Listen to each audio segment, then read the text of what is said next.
with a different kind of equation. This is called the advection diffusion equation. Okay. Now I'll go through the analysis, but before I do that, let me just talk a little bit about this equation. This equation is very similar to what you find when you solve typical fluid flow, heat transfer, mass transfer type of problems. Okay. So to give you an example, when you solve, let's say, the energy equation, you will get something like rho u Cp times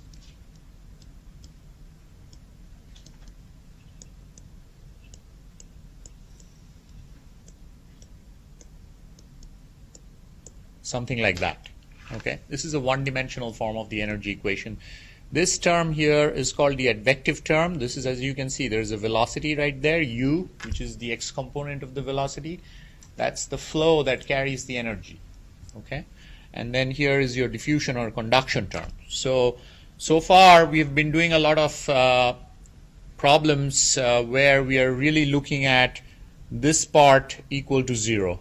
That kind of an equation, a Laplace equation or a Poisson equation. Okay. If you add in the first derivative, then you also have the so-called advection term, and your Navier-Stokes equation, for example, also follows the same pattern, where you're going to get something like rho u du dx. Okay, and then you may have a dv dy, but let's just write it in 1D. Okay, plus some body forces.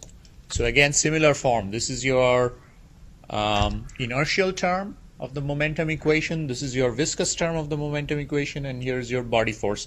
There's going to be also pressure terms. Okay, but again, it falls into the category of an advection diffusion equation, because you have advection, which is the bulk fluid motion which carries the information, and then you have diffusion, which occurs due to molecular collisions. Okay. So physically, you always have those two types of situations: flow transferring information, and then diffusion, which happens due to molecular collisions, and basically it follows the gradient of whatever quantity you are trying to solve for. So for example, heat follows temperature gradient. It goes from high temperature to low temperature. Mass follows concentration gradients. Okay, it goes from high concentration to low concentration. So any diffusion phenomena you look at, it always follows this law called gradient, or not a law, it's really what's called the gradient diffusion hypothesis, where the quantity that's being transferred depends on the gradient of some other scalar quantity. You look at any law, Fourier law of heat conduction, which says heat flux is proportional to temperature gradient. Okay. Fick's law of diffusion, which says mass flux is proportional to concentration gradient. Ohm's law for electric current, which says the current density is proportional to the potential gradient. Okay, so all of these laws fit into one category, and they typically end up giving you a term which looks like that. And on the other hand, the advection term always gives you something like that. Okay. So that's why this kind of equation is important for general numerical analysis, because we often see it for different kinds of problems. All right. So here what I've done is I've taken a very simple general form of the advection diffusion equation, where I'm in fact saying that, okay, if you think of A, this A is nothing but rho u. Okay. And I'm just saying that, okay, that's a constant. Let's imagine the velocity is constant. All right. And here's your B, which is like your viscosity or thermal conductivity. That's a transport property or material property. Okay, so one of the things to understand here is that this B is always positive, typically for a physical problem, because you can't have negative thermal conductivity or negative viscosity. Okay, whereas this A can be either positive or negative, because it represents velocity, which can be positive or negative. All right. So that's something to keep in the back of your mind when we think about A and B, that B can be only positive, A can be either positive or negative. All right? Any questions?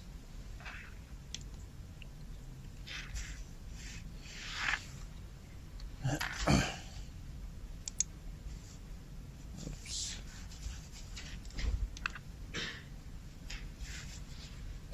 Sorry about that. not? Okay, so when we discretize this, this is what we get. So A times, let me move this out of the way a little bit.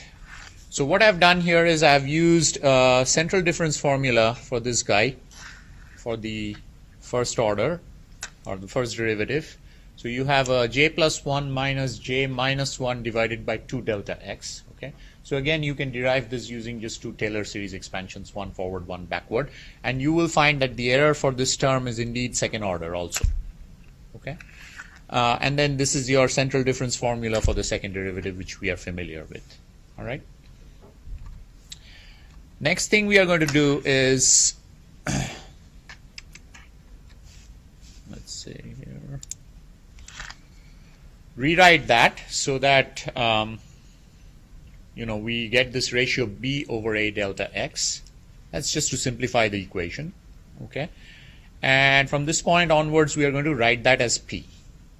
All right. Now we can discuss later on what p actually stands for. P is actually the inverse of what's called the Peclet number. Okay, but that's a minor detail. That's physics. Let's not get into that right now. So we'll just define this as a quantity phi. Okay, and you can see obviously that phi is a non-dimensional number because this term has the units of phi. This whole term has the units of phi, so therefore p must be a non-dimensional number, okay, for the units to match out. And p, of course, as I said before, can be positive or negative because b is either positive or negative. All right. Okay, so if we rearrange the equation further, this is what we end up getting. So that's our tridiagonal system essentially. Okay. And so if I now do a Gauss-Seidel iteration from left to right, then I get this equation where you can see again, just like before, the jth node has k plus 1, the j plus 1th node has k, and the j minus 1th node has k plus 1. Because we are going from left to right, so j minus 1 and j are known already, and j plus 1 is unknown. Okay, or treated explicitly. So same procedure. We also apply the same equation to the exact solution, just like we did before. Okay, this equation must be satisfied by the exact solution, and when the solution is exact, then k plus 1 and k is the same thing. And we subtract one from the other to get an expression for the error, the convergence error. Again, to remind you, the convergence error is the error between the exact solution and the solution at the kth iteration. Okay. So we get that error expression, and now we plug in our Fourier decomposition just like we did before. All right. So if you're not 100% sure of where this came from, go back to your notes from the previous lecture. You will see this. And we also shifted our nodes such that we are making the central node j equal to 0, the one to the right j equal to plus 1, and the one to the left j equal to minus 1. Okay. So that here e to the power I j theta m basically becomes e to the power 0 because j is equal to 0 for the central node, and then the left node we get a minus I theta, and the right node we get a plus I theta. Okay. Any questions so far? So we're just following the exact same procedure as we did before. All right. And we also said that because the Fourier modes are linearly independent, we can get rid of the summation sign and claim that each of these terms, for each value of m, that equation must be satisfied. And therefore, we get that. Okay, so for each of the Fourier modes, that equation must hold. The Fourier modes being m. Okay. And we can rearrange that to get our eigenvalue, which is also the ratio of the amplitudes between the k plus 1th and kth iteration, and this is what our expression comes out to be. Okay. Theta, what we are interested in is the largest eigenvalue, and that corresponds to the smallest value of m equal to 1. M equal to 0 gives us the constant in the Fourier series. We are not interested in that. M equal to 1 gives us theta m is equal to m pi over m minus 1. So m is equal to 1 means pi over m minus 1. Okay. So that's our theta. So therefore, my lambda max is just that, where theta is that quantity. It gets plugged in here. All right. So that's my expression for lambda max. And like I said in the previous class, you can write this as A plus IB divided by C plus ID, and those are your A, B, C, Ds. Okay, once you decompose it. Any questions so far? Yeah. On the previous slide, what did you define? What was epsilon? Okay, so epsilon is the definition of this is the error between the phi at the kth iteration jth node minus the exact solution. Okay? Yeah. Any other questions? All right. So that's my eigenvalue, okay? And now I want to calculate its magnitude, of course. So this is just what I had talked about before, the actual physical problem, and I'm saying this here just to emphasize the fact that B, this quantity that we have in the equation in the previous page, this guy here, okay, that could be either positive or negative. So therefore, what I'm going to show you now is a plot of the eigenvalues, okay, this guy, lambda max, its magnitude, of course, okay, that guy, which is nothing but this times its complex conjugate's square root of that. All right.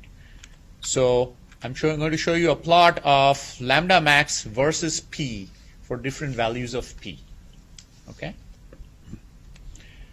And the reason I brought this up here is just to show you that it can be either positive or negative. So I have to take the whole range of values. Okay, and I'm making it plus 5 to minus 5. Now notice that P is defined as this. This is your advection. This is your diffusion. Okay, here your advection velocity here, diffusion coefficient here. So P is sort of an inverse of the Reynolds number kind of thing, if you think about it. Reynolds number has rho u L over mu, right? Density times velocity times some length scale divided by viscosity. So this is like the inverse of a Reynolds number in a sense. Okay, it's actually called the Peclet number. So Peclet number is just a name. So for example, in heat transfer, we get Reynolds, instead of Reynolds number showing up everywhere, we get Reynolds times Prandtl number. Okay, and Reynolds times Prandtl is known as the Peclet number for heat transfer. Similarly, in mass transfer, instead of Reynolds number, we get Reynolds number times Schmidt number show up everywhere. Okay. And that's known as the mass transport Peclet number. So typically people denote this quantity here. So Peclet number is really rho u times some length scale, okay, divided by whatever this diffusion coefficient here we use, let's say a capital gamma, it's that. Okay, so it's the inverse of what we have here. So you can think of this as physically that when P is very large, then that means diffusion dominates, okay, because B would be very large then, okay. When P is very small, then advection dominates. So P large means I have more like a diffusion problem. P small means I have more like a flow problem, okay. Most of the transport is by flow rather than by diffusion, okay. Everybody understand the physical interpretation? So let me just write that down here. P large means diffusion. By that I mean diffusion dominated, and P small means advection or flow dominated.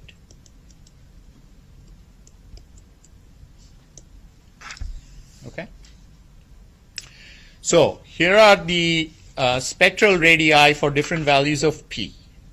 Okay. And I think I have a table here with the actual numbers.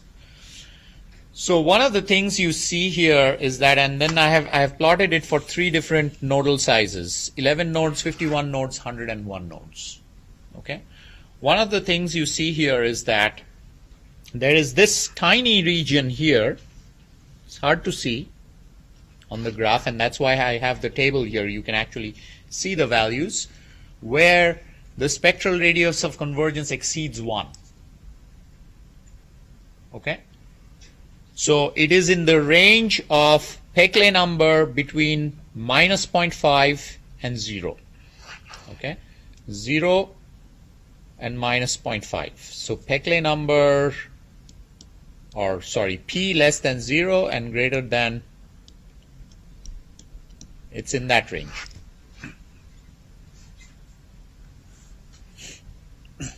Okay?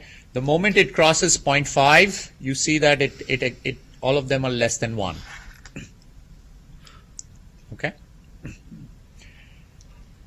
So this problem is unstable when we have some flow domination, because we are saying low Peclet number means advection is dominating, right? So Peclet number greater than 1 would mean diffusion is dominating, less than 1 would mean advection is dominating, because it's a ratio.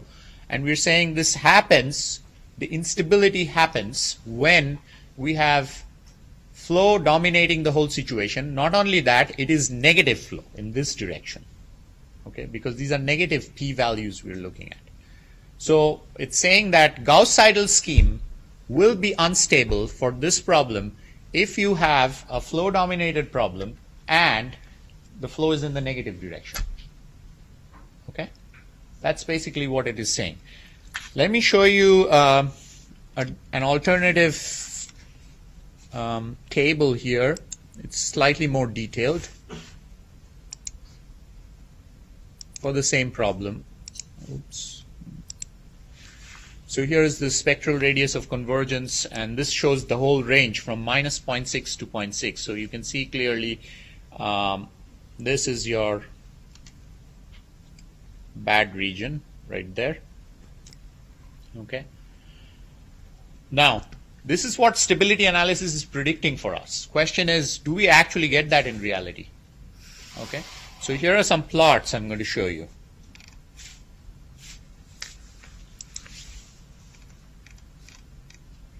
Okay.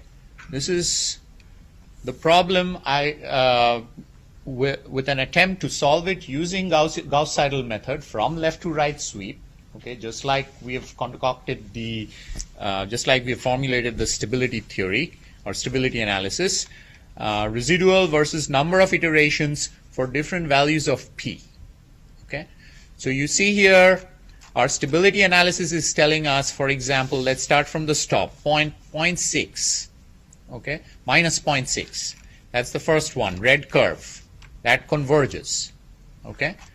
Now this one, I think, let's see, it's for m equal to 11, so it's for the coarsest mesh. Okay, so coarsest mesh, 0.6, it says eigenvalue is less than 1, stable. That's what the residual plot shows. Okay, next one, p equal to 0.1. That's right here, negative 0.1. Okay, now let's see. Yeah, so you see eigenvalue here is 1 point, right here, 1.011, unstable. Okay, that's your green curve right there. Okay, then it says 0.6. Okay, this guy here, oops, sorry.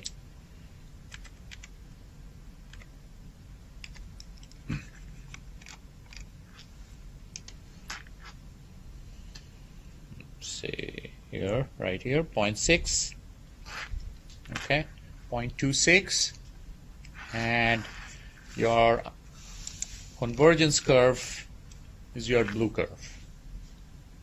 Okay. Now you might say, well, why is the blue curve? The blue curve has such small eigenvalues. Why are we getting slower convergence than the red curve? Well, when you change the value of p, your entire matrix has changed. So you can't compare those two situations. It's not the same set of equations you're solving. Okay, it's a completely different equation you're solving because your value of p has changed. All right. But what this is showing is that stability analysis predicts that the system is going to be stable or unstable, and what you find is that when you actually do the number crunching, that it exactly follows that. Okay. Now, if you really look at this data here up on top, who would have thought that within that small range it's going to be stable or unstable, and then outside of that it's going to be stable? That's not something you can just cook up from intuition.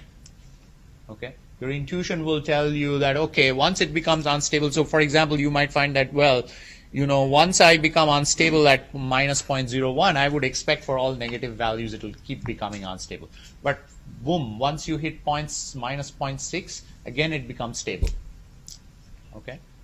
So that's what's unique about this, that it's giving you the full range of values for which the code will be stable or unstable. Okay? Any questions? Yeah. If mean negative velocity for P to be like between 0 and 0.5, does that mean I can just flip my coordinates there? Well, that means that instead if you did the sweep from right to left, okay, then basically you flip yourself from this range to that range. Okay, then it will be fine. But you have to think about it. I mean, this is a toy problem, right? In reality, you will have velocities going every which way. You might have a recirculation zone.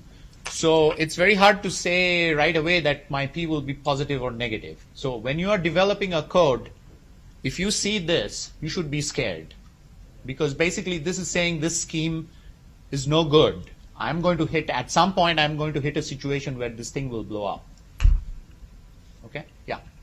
Excuse me, there 0.5 and negative 0.5. Yeah. Are both of them addition dominance or no? So good question. So what happens there is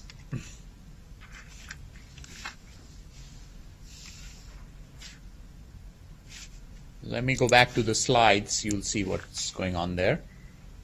Okay. Okay. So you can see here what happens is when P is either plus half or a minus half, the contribution of one of the nodes completely goes away. Okay? As you can see from this equation here. Okay, so when P is equal to half, this term, the j plus 1th node contribution completely goes away. So essentially what you end up getting here is a fully implicit equation. Okay? Fully implicit equation means your eigenvalue will be 0. It's the best case. Okay? Because what you're saying is when you're moving from left to right, your solution at this node doesn't depend on the solution at that node at all. It only depends on the solution at that node. Okay? So that's the best case scenario because you have now an implicit solution. And if you look at the eigenvalues, yeah, that was 0, right? On the other hand, when if you reverse the flow now, then the same thing will happen for this term here. Okay, so then your left node will vanish, and the solution will only depend on that node. Okay, so P equal to half is essentially like a special case. Okay. P equal to 0 also is a special case because then what you're saying P equal to 0 can only happen if B is equal to 0, which means you're throwing away diffusion completely. It's no longer an advection diffusion equation. So you shouldn't even bother about P equal to 0. It's an irrelevant case. Okay? So then when you say if you increase the P, then it's going to be advection dominance. You are meaning the absolute amount of that. Yes. P is the absolute value. Well, in this case, we're taking positive and negative values of P, but which would say that, okay, it can become a big negative value if the velocity is negative and it's increasing in magnitude. Okay, so any other questions? All right, let's move on then.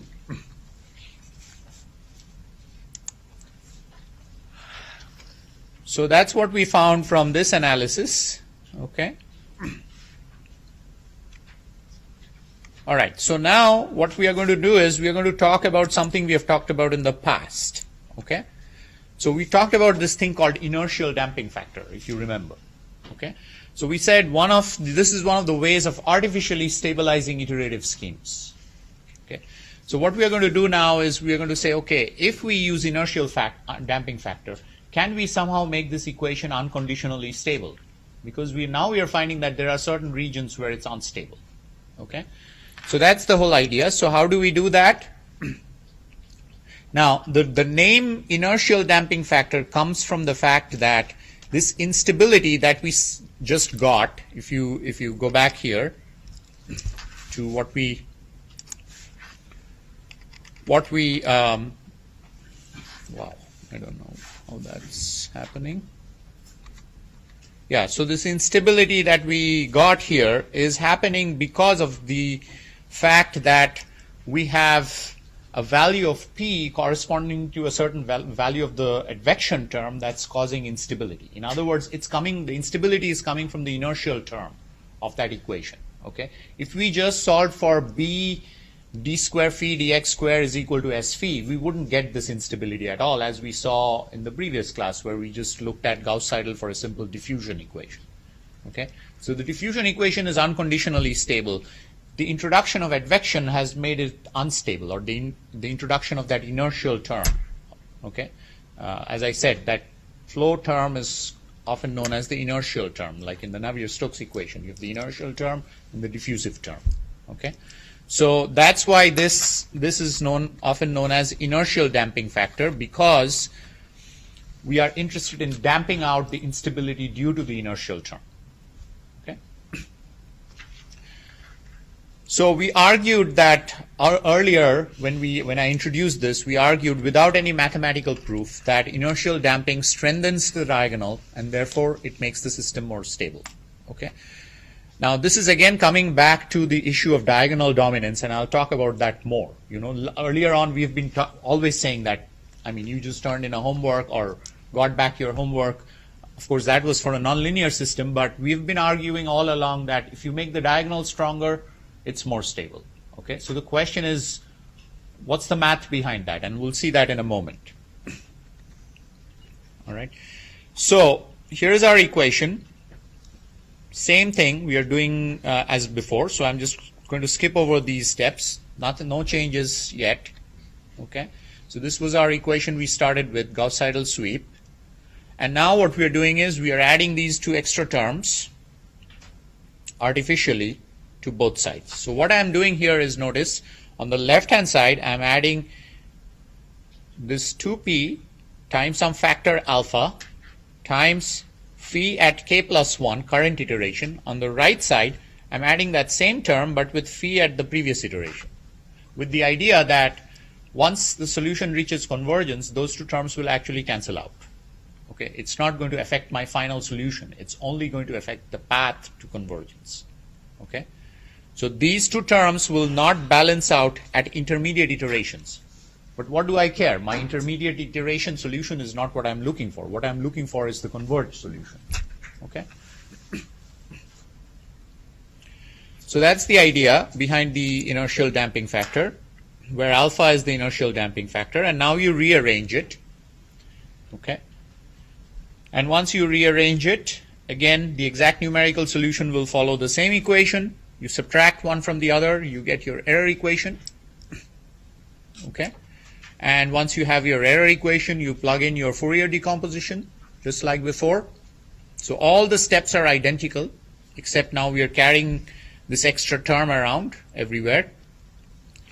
And then again we are saying all of the Fourier modes are independent, so each of the Fourier modes must satisfy that equation. And here's our eigenvalue. Okay.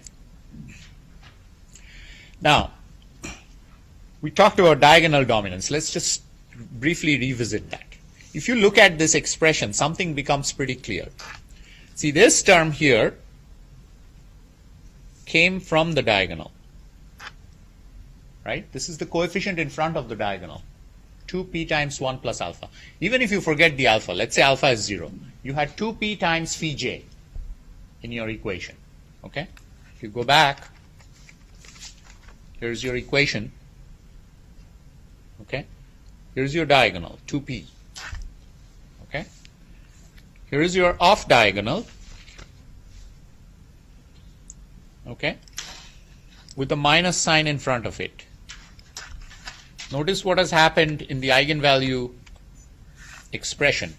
Here is your diagonal, here is your off diagonal, and then whatever term you treated explicitly has shown up in the numerator right here.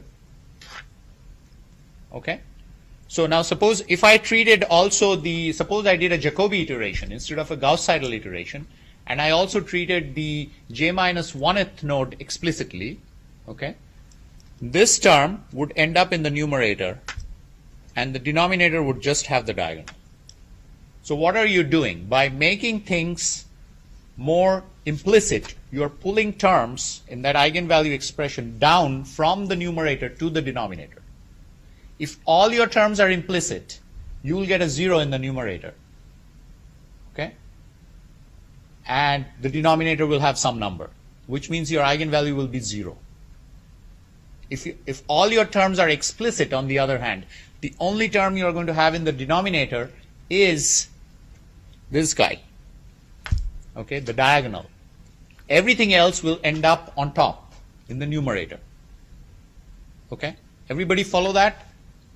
Now, we posed this constraint earlier on where we said the diagonal AI must be greater than or equal to the sum of the absolute values of the off diagonals, j not equal to I. If you recall, this is something I had mentioned before, that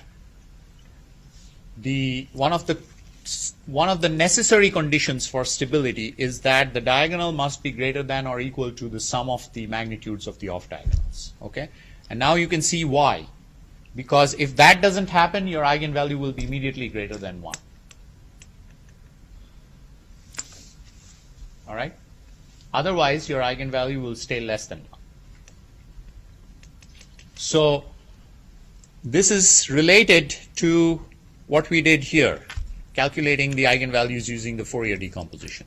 Okay? And the more explicit you get, more terms you put on the numerator, and the greater the eigenvalue becomes. The more implicit you become, you keep pulling terms down to the denominator, and your eigenvalue tends towards 0.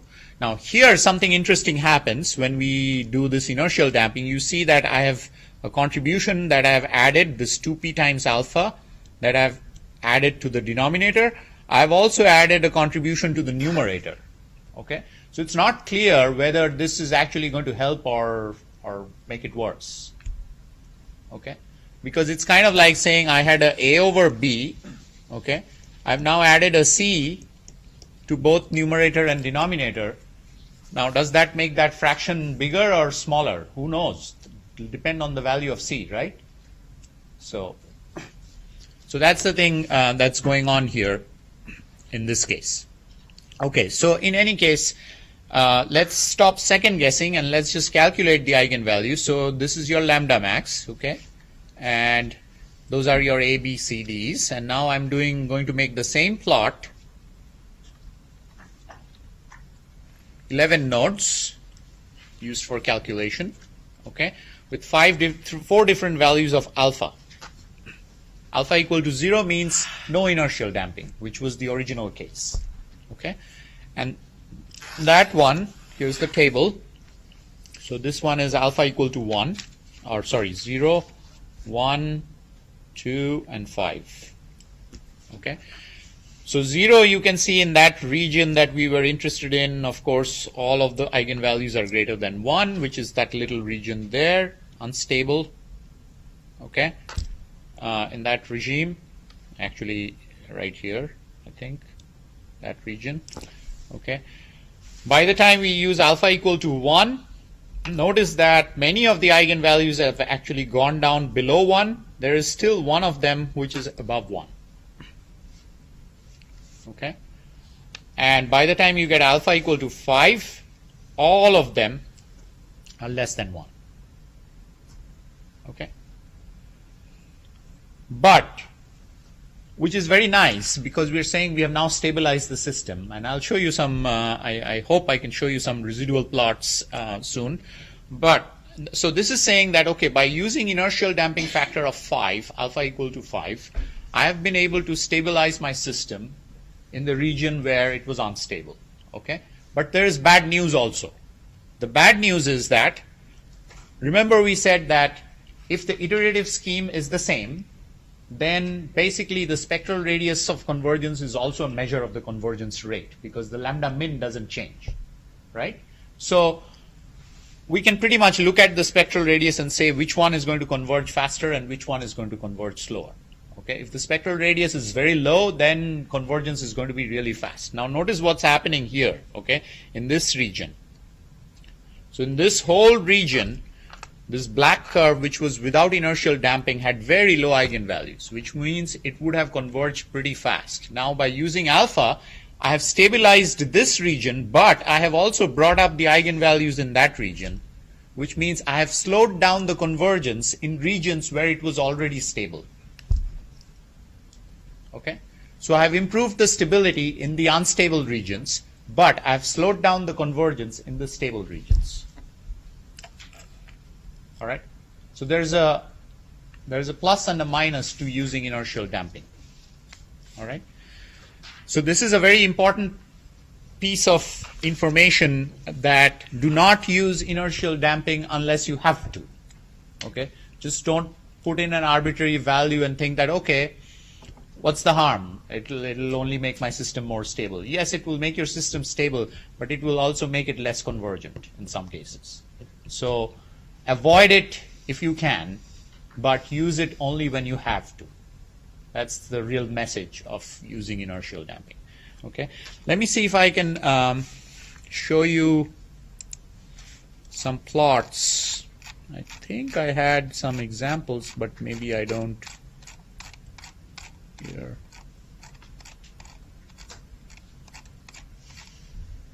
Yeah, I think, wait. I think I have an example down below. Yeah, here. Okay, there it is. So this is the same example that I was showing you earlier. So different values of alpha. You see what has happened to the eigenvalues. Once we get here, everything is stable. Now this value 0, again, as I said, we don't bother about because that's not an advection diffusion equation at all. Okay, so the fact that this is showing you eigenvalue of 1 doesn't mean anything. You can just take that out. Okay, that would basically mean you have a pure advection equation, which is not what we are after. All right, so here what's happening is, if you look at the plots now, okay, alpha, so this is for alpha equal to, let's see here, p equal to minus 0.1 is what we are crunching numbers for. So that's this unstable region that we had here, right here. Okay, this guy here. So in that region, alpha equal to 5 gives you better convergence. Okay, alpha equal to 2 is actually right on the cusp. If you notice there in the table, it had an eigenvalue of exactly about 1.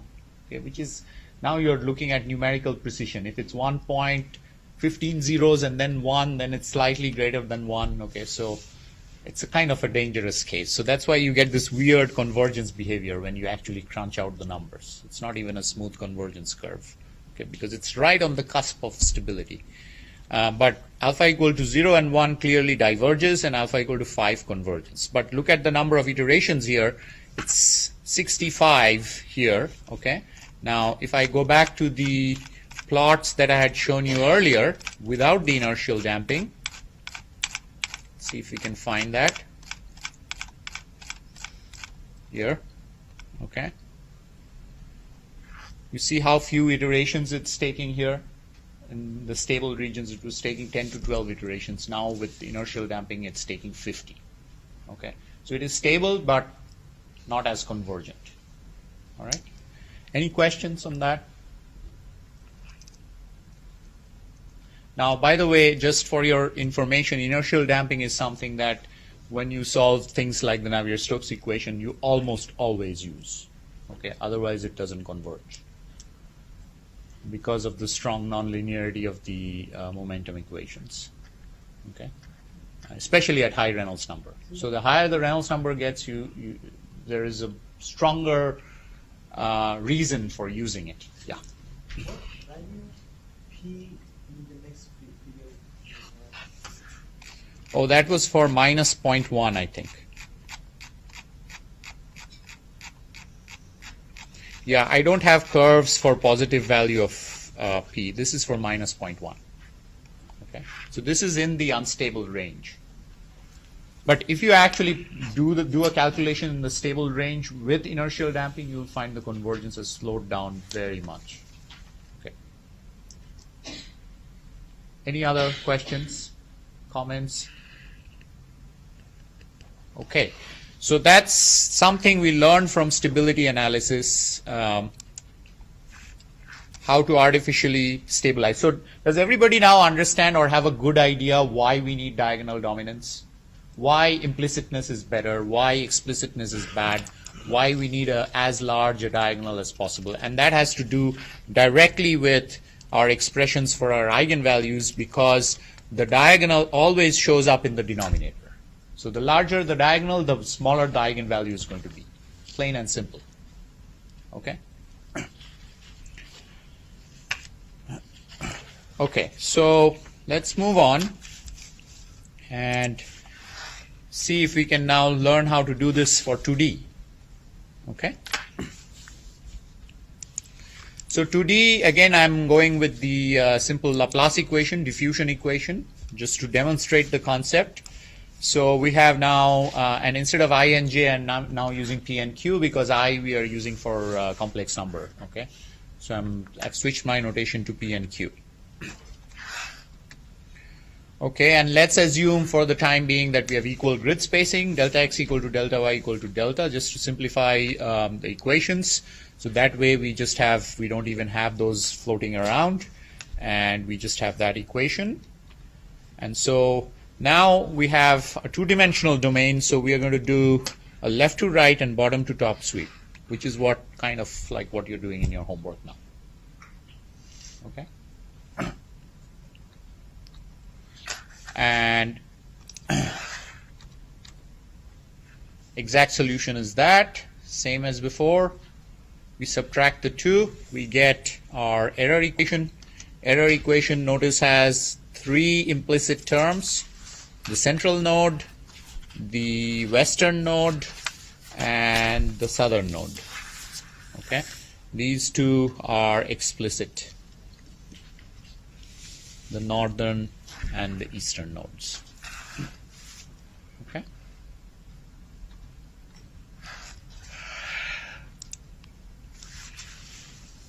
So we substitute our Fourier series. Now you need a two-dimensional Fourier series. Okay.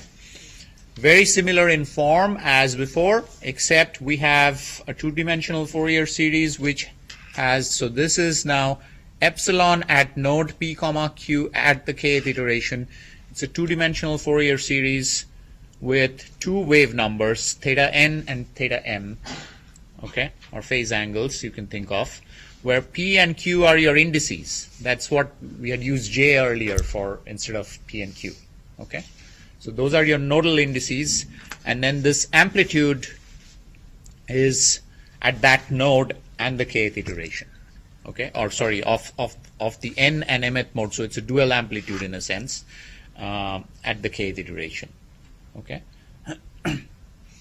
So that's the Fourier representation in 2D, direct extension of the 1D.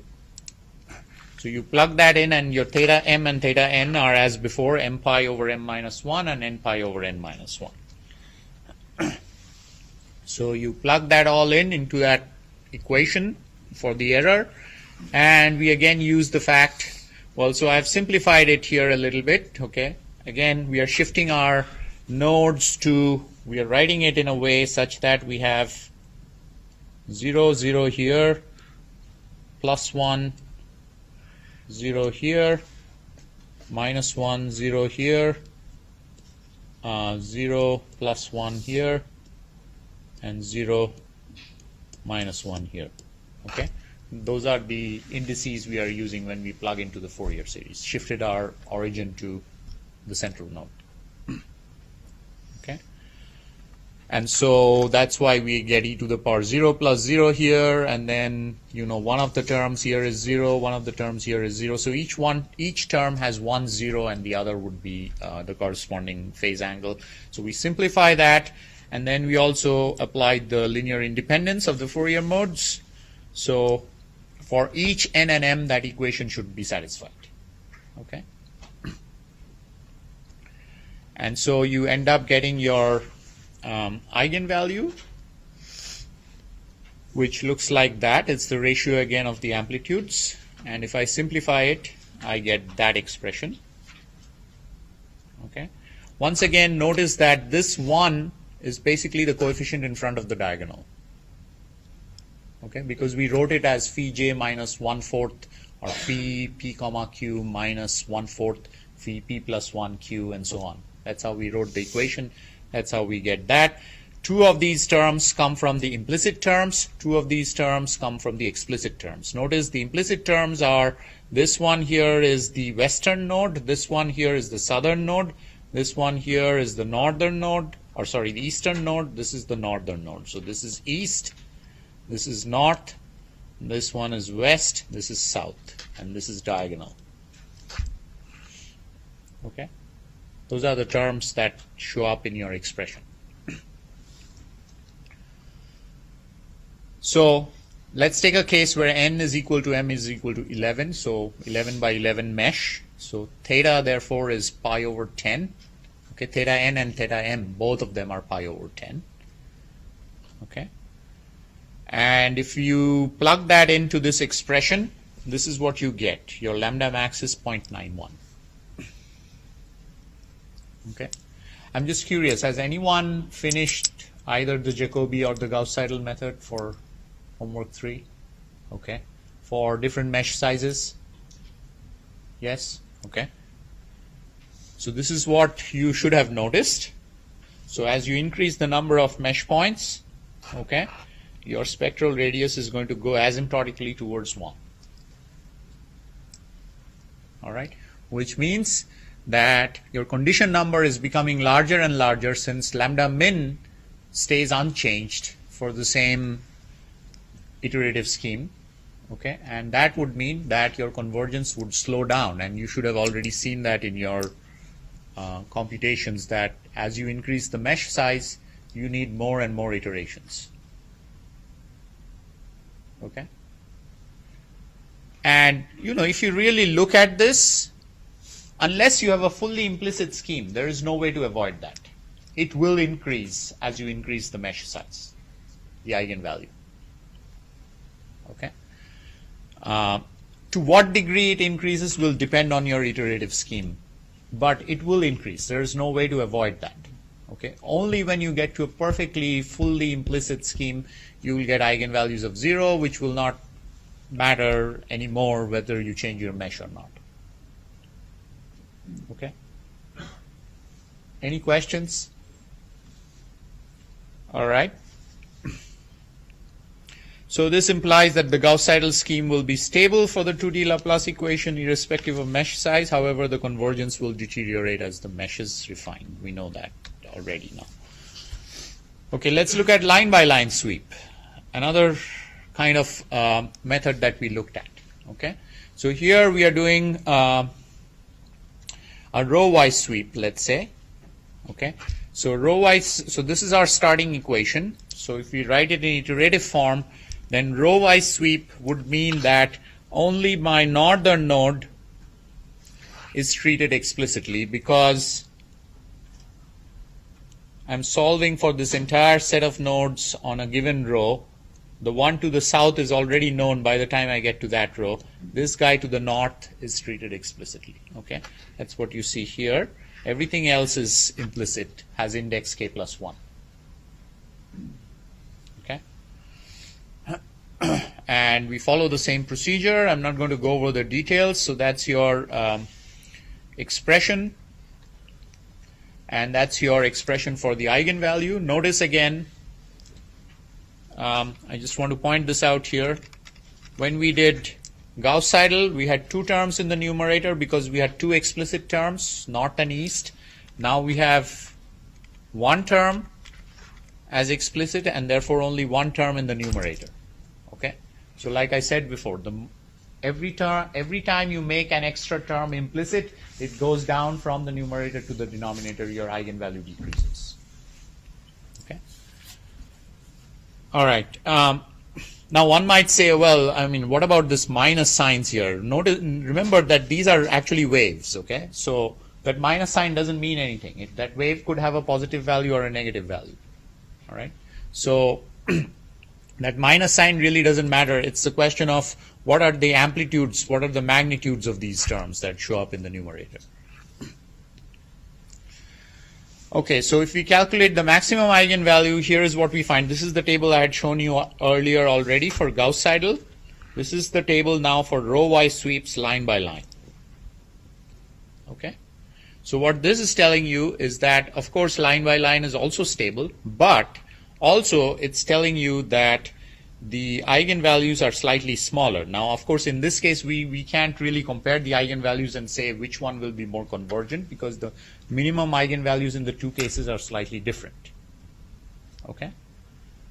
But if we just go by this, it probably implies that line by line will have faster convergence than the Gauss-Seidel method. Okay? And indeed, that's what we find typically, that it's faster convergent, as would be expected because it's more implicit. Okay. Any questions? Okay. So that's our conclusion for this. So some points to note about stability and convergence analysis. And these are important points actually. One of the things you have to realize is that we are doing this analysis. So, for example, this equation that we derived, okay? Our starting point was this equation, okay? What is that equation? That is an interior node equation, right? If we now have a boundary node which doesn't have Dirichlet boundary conditions where the errors are non-zero. Dirichlet boundary condition means errors are zero. We don't have to worry about it growing or decaying. It's always zero, okay? But if we had a Neumann boundary condition, or let's say a Robin boundary condition, okay, where the value of phi is not known and you have to set up a nodal equation to solve it, okay, then this equation is not valid for that node anymore. Okay, what that means is whatever information or whatever conclusion we draw out of analyzing this equation is not valid for the node at the boundary per se. The node at the boundary will have a completely different stability characteristic, or could have a completely different stability characteristic than the interior nodes. So therefore, whatever finding we get from, or whatever we find from the stability analysis may not go hand in hand with what you see with your residuals, your convergence curves. Okay? If the boundary conditions are of Dirichlet type, then you are guaranteed that that will happen. They will go hand in hand. Okay, as I showed you through some examples. But if the boundary conditions are not Dirichlet type, you can't say for sure what will happen. Okay, and the problem is that you can't do an analysis where you just analyze the boundary node equation because the boundary node equation is valid only for one node. Okay, it's not valid at the next node. So the error doesn't propagate the same way through the next node. So unlike the interior nodes where all of the nodes have the same kind of characteristics, okay, the boundary nodes don't have that. So really that's one of the sort of shortcomings of this method, that it's very difficult to say what will happen due to boundary node instabilities. Okay, but people still do this with the idea that, you know, in boundaries generally, especially if you don't have a Neumann boundary condition, even if you have a Robin boundary condition, the solution is pretty well anchored at the boundary. And so people don't really worry about instabilities at the boundary. They're more worried about what's going to happen internally. Okay? So this kind of analysis is still done with the hope that whatever we find here is going to supersede whatever happens at the boundary. All right? So that's just a bit of side note here, a cautionary note, I should say. In case sometimes you do an analysis and you find that, well, my analysis is saying this is stable, but this thing is blowing up. So what's going on? Okay. If it's a Dirichlet boundary condition and that's happening, then probably you can say there's probably a bug in my code. But if not, then you have to be a little bit careful.